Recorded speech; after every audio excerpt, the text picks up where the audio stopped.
Good morning students.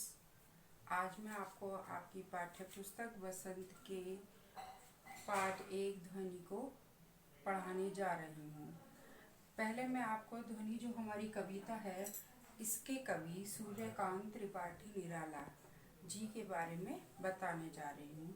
Suryakant Tripathi Nirala आधुनिक युग के कवियों में उच्च स्थान है इनका जन्म सूर्यकांत त्रिपाठी जी का जन्म बंगाल में मेदिनीपुर जिले में 1897 में हुआ था। इनका जन्म बहुत ही पावन दिन बसंत पंचमी के दिन हुआ था और रविवार के दिन जन्म होने के कारण इनका नाम सूर्य के नाम पर पड़ा। इनके पिता का नाम पंडित राम सहाय त्रिपाठी था।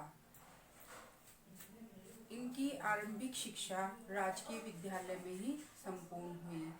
इनको बचपन से ही घुड़सवारी, कुश्ती आदि खेलों में काफ़ी रुचि थी। इनके सिर से माता पिता की छाया अल्प आयु में ही उठ गई थी। इन्होंने बंगला भाषा से अध्ययन किया। बंगला भाषा से अध्ययन करने के उपरांत इन्हें हिंदी में भी रुचि थी। हिंदी में रुचि होने के कारण इन्होंने हिंदी भाषा से भी अध्ययन पूर्ण किया और हिंदी और बंगला के साथ साथ इन्होंने अंग्रेजी और संस्कृत भाषा का भी अध्ययन किया। इनका विवाह मनोहर देवी के साथ हुआ, किंतु विवाह के कुछ वर्ष बाद ही इनकी पत्नी का निधन हो गया। पत्नी के निधन होने के बाद इनका संपर्क महावीर प्रसाद द्विवेदी जी के साथ हुआ। उनको इनका गुरु भी माना जाता है।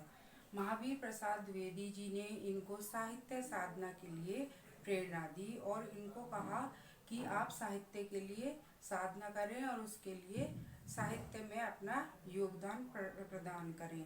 उसके बाद इन्होंने समन्वय व मतवाला नामक 2 पत्रों का संपादन किया। उसके बाद इनका मन उसमें नहीं लगा और ये प्रयाग में चले गए। प्रयाग में जाने के बाद 15 अक्टूबर 1961 में इनका इलाहाबाद में निधन हो गया। निराला जी हिंदी काव्य में उनकी रचनाएं काफ़ी प्रसिद्ध हैं। उन्होंने हिंदी में आधुनिक युग में उनका उत्कृष्ट स्थान है। निराला जी ने गद्य और पद यानी हिंदी साहित्य में बच्चों हमारी 2 विधाएं होती हैं, गद्य और पद। दोनों ही विधाओं में अपनी लेखनी चलाई और उनकी सारी जो लिखी हुई रचनाएं वो बहुत ही मशहूर और पसंद की जाती थी। इसमें उनकी प्रमुख विधाओं में आती हैं परिमल, गीतिका, लिली, अनामिका, नए पत्ते आदि। ये इनकी प्रमुख रचनाओं में हैं। इसके साथ ही इन्होंने उपन्यास में इनकी प्रमुख उपन्यास हैं अलका, अप्सरा, चमेली आदि जो इनकी प्रमुख उपन्यास हैं। इसके बाद भी इन्होंने कई विधाओं में अपना योगदान दिया, जैसे संस्मरण, जीवनी, निबंध आदि सब में ही इन्होंने लेखन का कार्य किया और इनकी सभी रचनाएं मशहूर हुई, प्रसिद्ध हुई। आज आपको मैंने सूर्यकांत त्रिपाठी निराला जी के विषय में कुछ बातें बताई हैं, उसको आपको याद करनी है और लिखनी भी है।